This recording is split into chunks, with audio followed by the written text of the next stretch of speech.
ارے طلاق دیں گے کہ نہیں دیں گے؟ ماشاء اللہ آپ بولتے ہو.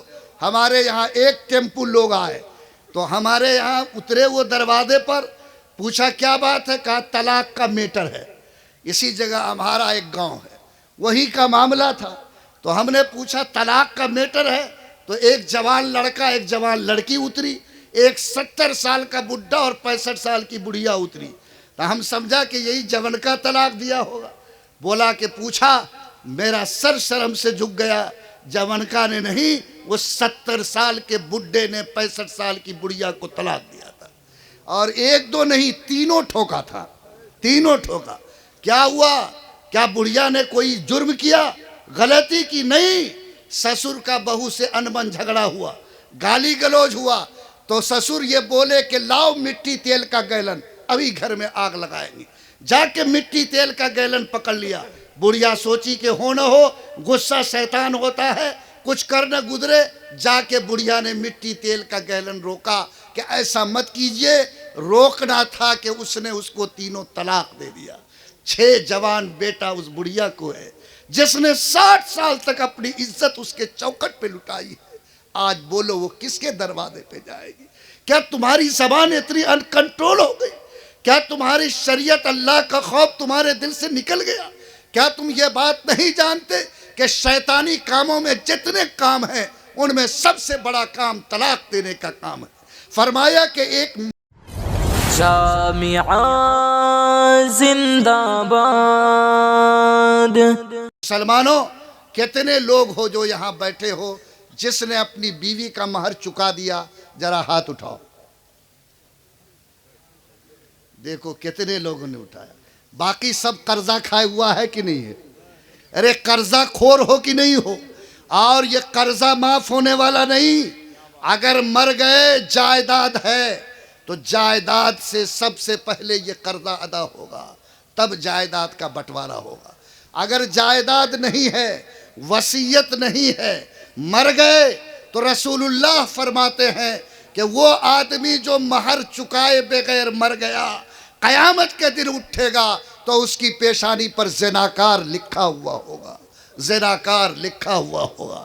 آج ہم لوگوں نے راستہ پکڑ لیا. مفتی صاحب اتنا مہر ٹھوکیے کہ لڑکا ہل نہیں سکے، 5 لاکھ ٹھوکیے، 6 لاکھ ٹھوکیے کہ ہل نہیں سکے. اب وہ مر جائے گا بغیر دیے ہوئے تو پوری زندگی زناکاری کے گناہ کا ثواب اور پیشانی پر زناکار لکھا ہوگا. اس بات کی فکر سسر کو نہیں ہے، اس بات کی فکر باپ کو نہیں ہے. لوگوں، مہر ادا کرو، موت سے پہلے قرضہ سمجھ کر ادا کرو. آپ بیوی کے نام سے زمین لکھو، آپ بیوی کو زیور بنا کے دو، اتنا پیسہ بینک کے بیلنس بنا کے دو. کوئی راستہ نکال کر بیوی کے اس حرف کو پوری کرو.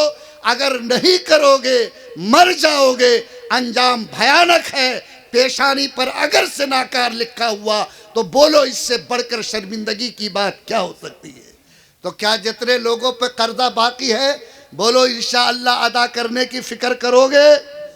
اپنی موت سے پہلے اس قرضے کو ادا کرو اور اپنی موت سے پہلے اس قرض کو چکا دو، تاکہ اللہ کے یہاں کم سے کم اس عذاب والے جملے سے ہم سب کو نجات مل جائے. انشاءاللہ اگر آپ یہ کریں گے تو اللہ تعالیٰ اس کا اجر اور اس کا ثواب ہم کو دے گا. طلاق پہ پابندی لگائی ہے تو ہم لوگ طلاق ٹھوکیں گے کھل کر کے نہیں. ارے طلاق دیں گے کہ نہیں دیں گے؟ ماشاءاللہ آپ بولتے ہو. ہمارے یہاں ایک ٹیمپو لوگ آئے تو ہمارے یہاں اترے وہ دروازے پر، پوچھا کیا بات ہے؟ کہا طلاق کا میٹر ہے.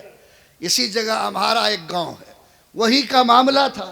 تو ہم نے پوچھا طلاق کا میٹر ہے؟ تو ایک جوان لڑکا ایک جوان لڑکی اتری، ایک 70 سال کا بڈھا اور 65 سال کی بڑھیا اتری.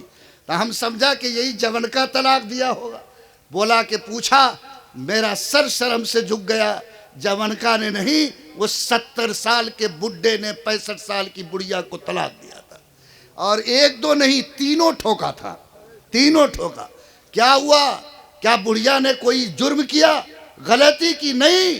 سسر کا بہو سے انبن جھگڑا ہوا، گالی گلوج ہوا، تو سسر یہ بولے کہ لاؤ مٹی تیل کا گیلن، ابھی گھر میں آگ لگائیں گے. جا کے مٹی تیل کا گیلن پکڑ لیا. بڑھیا سوچی کہ ہو نہ ہو غصہ شیطان ہوتا ہے، کچھ کر نہ گزرے، جا کے بڑھیا نے مٹی تیل کا گیلن روکا کہ ایسا مت کیجئے، روکنا تھا کہ اس نے اس کو تینوں طلاق دے دیا۔ 6 جوان بیٹا اس بڑھیا کو ہے جس نے 60 سال تک اپنی عزت اس کے چوکٹ پہ لٹائی ہے، آج بولو وہ کس کے دروازے پہ جائے گی؟ کیا تمہاری زبان اتنی ان کنٹرول ہو گئی؟ کیا تمہاری شریعت اللہ کا خوف تمہارے دل سے نکل گیا؟ کیا تم یہ بات نہیں جانتے کہ شیطانی کاموں میں جتنے کام ہیں ان میں سب سے بڑا کام طلاق دینے کا کام ہے؟ فرمایا کہ ایک مرد مومن اگر زبان سے طلاق کی بولی بولتا، اللہ کے عرش پر کپ کپی طاری ہو جاتی ہے اور آواز آتی ہے کہ جب تک تیرا عذاب نہیں اترے گا اس وقت تک ہم چین نہیں پا سکتے۔ مسلمانوں، کیا تم غصے پہ کنٹرول نہیں کر سکتے؟ سعودی میں رہتا ہے، دبئی میں رہتا ہے، ویڈیو کالنگ کرتا ہے، اسکرین ٹچ موبائل بیوی کو دیے ہوا ہے، اور ذرا سا بات بولنے میں الٹ پلٹ ہوئی، کون بیٹھا ہے، کون تمہارے پاس تھا، کس سے بات ہو رہی تھی، اور وہیں سے تینوں طلاق ٹھوکتا ہے۔ یاد رکھو، تم اگر طلاق دو گے معاملہ کورٹ تک پہنچے گا تو انجام شریعت کا برا ہوگا۔ تم اگر کورٹ سے بچو گے، طلاق سے اپنے آپ کو روکو گے، شریعت کو بچانے کی فکر کرو گے تو انشاءاللہ ہماری شریعت کے قانون کا کوئی کچھ بگاڑ نہیں سکتا۔ تو کیا یہ مجمع نیت کر سکتا ہے کہ انشاءاللہ غصے پہ کنٹرول کریں گے؟ جس بیوی کا ہاتھ پکڑا ہے اونچ نیچ زندگی کے ڈگر پہ ہوتی ہے، برداشت کریں گے، گھر میں معاملے کو سلجھائیں گے، لیکن کبھی زبان سے طلاق کی غلط بولی کو نہیں نکالیں گے۔ اگر ہمت ہے تو ہاتھ اٹھا کے بولو کہ انشاءاللہ ہم سب کی زندگی طلاق کی لعنت سے پاک ہوگی۔ انشاءاللہ ہم لوگ طلاق کی لعنت سے اگر اپنے آپ کو پاک رکھیں گے تو اللہ تعالیٰ اس کی عزت ہم کو عطا فرمائے گا۔ آج میں کیا کیا بھیک آپ سے مانگوں؟ بارڈر کا علاقہ ہے، گاڑی ہم لوگوں کی جائے گی تو چیکنگ ہوتی ہے کہ کہیں دارو لے کے تو نہیں جا رہے ہیں مولانا صاحب۔ اس طرح پورے بارڈر لائن پہ چلے جاؤ، اور مسلمان دیکھ کر کاش اس کے دل میں خیال آ جاتا کہ اس کے پیغمبر نے تو 1450 سال پہلے دارو کو حرام کر دیا۔ مسلمان ہے تو یہ درپیا نہیں ہو سکتا، یہ شراب کا اسمگلر نہیں ہو سکتا، یہ اسمیک نہیں لے سکتا، یہ کوریکس کے بوتل کی سپلائی نہیں کر سکتا۔ لیکن شرم آتی ہے کہ آج سرکار نے بھی اس دارو کو اپرادھ قرار دیا۔ یہ مسلمان 70% اس کا جوان آج شراب کی لعنت میں مبتلا ہو کر 70% مسلمان آج سماج کو نشیڑی بنائے ہوا ہے۔ آج بولو کون آئے گا شریعت کو بچانے کے لیے؟ دو گالی سرکار کو، لیکن جب سرکار تمہارے ساتھ کھڑی ہے تو وہاں پر تو اپنے دین کو بچاؤ، وہاں پر تو اپنے ایمان کو بچاؤ، وہاں پر تو اپنی شریعت کو بچاؤ۔ کلکتہ میں وہ نشیڑی باپ جو دارو میں دھن تھا، جب اپنے گھر گیا اس کی بیوی کمرے میں سوئی تھی، اس کی بیٹی کمرے میں سوئی تھی۔ اس کمینے ذلیل انسان کو جو دارو کے نشے میں کتے سے زیادہ ذلیل ہو چکا تھا، دھیان نہیں رہا کہ یہ بیٹی کا کمرہ ہے یا بیوی کا۔ وہ بیٹی کے کمرے میں داخل ہوا اور اس کی بیٹی کے ساتھ اپنے وہ سلوک کیا جو کوئی شوہر اپنی بیوی کے ساتھ کرتا ہے۔ صبح کو وہ 17 سال کی بیٹی اپنی ماں کا ہاتھ پکڑ کر میرے قاضی کی عدالت میں آئی، بلک بلک کے رونے لگی، قاضی صاحب میری زندگی کا کیا ہوگا، میرے ماں کے نکاح کا کیا ہوگا؟ جس باپ کے خون سے میں پیدا ہوئی، رات اسی نے اپنے ہاتھ سے میری عزت کو لوٹ لیا ہے، آپ بتائیے کہ اب میری زندگی کا کیا ہوگا؟ بولو یہ نشہ، یہ دارو جس کی وجہ سے طلاق پڑتی ہے، جس کی وجہ سے مرڈر ہوتا ہے، جس کی وجہ سے ایکسیڈنٹ ہوتا ہے، جس کی وجہ سے ماں باپ کے ساتھ بدتمیزی ہوتی ہے، جس کی وجہ سے سماج میں ظلم ہوتا ہے، آج جس نشے کو اللہ کے پیغمبر نے فرمایا تھا کہ بڑا سے بڑا گناہ ہو جائے گا، بڑا سے بڑا گناہ ہو جائے گا تو سزا کے بعد بھی جنت ملے گی، لیکن نشیڑی کو کبھی اللہ کی جنت کا چہرہ دیکھنا نصیب نہیں ہوگا، نصیب نہیں ہوگا۔ لوگوں جاگو، لوگوں اپنی زندگی میں بیداری لاؤ۔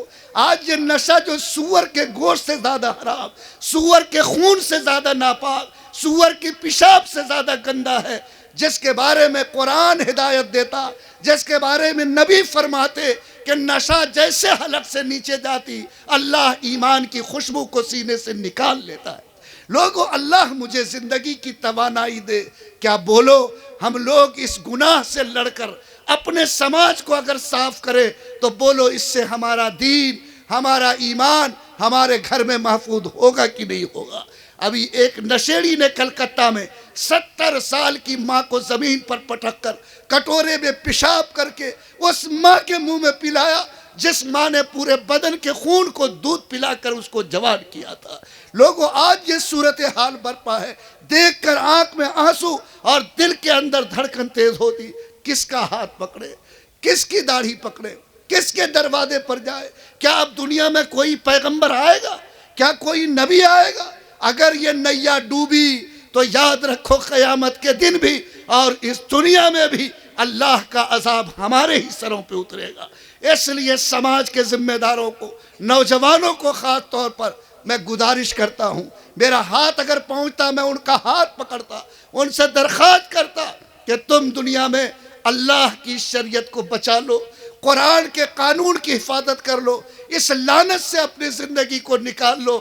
بولو، اگر ہم لوگ واقعتاً سچے مسلمان ہیں تو کیا انشاءاللہ اپنے گھروں کو اس لعنت سے پاک کرنے کی کوشش کریں گے کہ نہیں کریں گے؟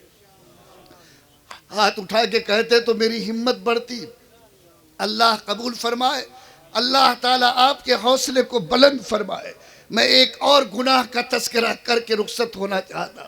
گناہ یہ ہے، میں ابھی مدھوبنی میں تھا، لوگوں نے مجھے بتایا کہ مفتی صاحب صورتحال اتنی بگڑ گئی ہے کہ لوگوں نے آج بیوی کے ہاتھ میں اسکرین ٹچ موبائل دے دیا اور اس کی وجہ سے زناکاری کا راستہ دوہرا ہوتا چلا گیا۔ اور آج صورتحال ایسی ہے کہ اس موبائل کے فتنے کی وجہ سے آج باپ گھر سے نکلتا اس کی بیٹی کے ساتھ بدکاری ہوتی ہے، شوہر گھر سے نکلتا اس کی بیوی کے ساتھ بدکاری ہوتی۔ لوگوں، دنیا میں ایک سے ایک مشین نکلی ہے لیکن اس کے استعمال کا طریقہ بھی ہے۔ آگ ہے گھر میں، مطلب ہے اس سے کھانا پکاؤ، ہرگز یہ مطلب نہیں کہ آگ لگا کے اپنے گھر کو جلا ڈالو، یہ عقل مند کا کام نہیں ہے۔ موبائل فائدے کی چیز ہے، آپ بزنس کر سکتے ہو، رابطہ کر سکتے ہو، ایک دوسرے سے تعلق میں اضافہ کر سکتے، لیکن آج اس موبائل پر ہمارا نوجوان 8 گھنٹے روڈ کے کنارے بیٹھ کر اپنی آنکھ کو سیکے، دوسرے کی بہو بیٹی سے گندی بات کرے۔ آج گھر کی بیٹیاں جن کے ہاتھ میں موبائل تھمایا گیا، آج 1 گھنٹہ ویڈیو کالنگ شوہر سے اور 2 گھنٹہ دوسروں سے بات کر کے اپنی زبان اور آنکھ کی پتلی کو ناپاک کرے اور زنا جیسے گناہ کو سماج میں پیدا ہونے دے۔ تو بولو، یاد رکھو، زنا کا گناہ وہ گناہ ہے کہ یہ قوم اگر کثرت سے اس میں مبتلا ہوگی تو اللہ کا عذاب اتر کر رہے گا، اللہ کا عذاب اتر کر رہے گا۔ اس لیے اگر چاہتے ہو کہ عذاب الہی کو روکے تو آپ جتنے لوگ ہو نیت کرو کہ موبائل کا صحیح استعمال کریں گے، آنکھ کی حفاظت کریں گے، زبان کی حفاظت کریں گے، ہاتھ کی حفاظت کریں گے، ورنہ یاد رکھو یہ زناکاری بدکاری قرض ہے، قرض ہے، قرض ہے۔